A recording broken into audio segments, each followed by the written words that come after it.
Harris Urdu Stories. आज मैं हारिस के लिए नाश्ता बनाने लगी हूँ, रोटी और चाय। रोटी पकाने के लिए कम से कम 1 या 2 घंटे पहले अच्छी तरह आटा गूंद कर रख लें। आटा ना बहुत पतला और ना ज्यादा सख्त हो। सबसे पहले चूल्हा जलाएं। आज मैं लकड़ियों के चूल्हे पर नाश्ता बनाऊंगी।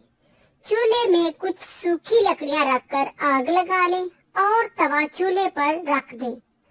आटे का एक दरमियाने साइज का पेड़ा बना लें और बेलने पर रखकर बेल लें। जब रोटी की शक्ल बन जाए और तवा अच्छी तरह गर्म हो जाए तो इस पर रोटी डाल दें। इसे पकने दें। कपड़े के साथ रोटी को हल्का हल्का दबाएं ताकि इसे सुर्ख हो जाए। पक जाने पर किसी चंगेर या प्लेट में रख लें और ऊपर देसी घी या मक्खन लगा लें।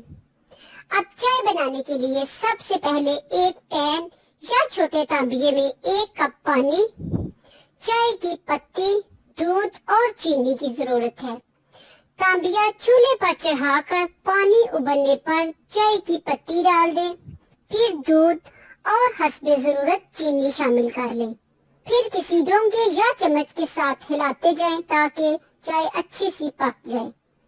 उसके बाद कपड़े से पकड़कर एहतियात से चूल्हे से नीचे उतार लें और प्याली में डालकर रोटी और अचार के साथ पेश करें। हारिस का मजेदार नाश्ता तैयार है। अगर आप मेरा वीडियो पसंद आ गया, मेरा चैनल जरूर सब्सक्राइब करिए। शुक्रिया।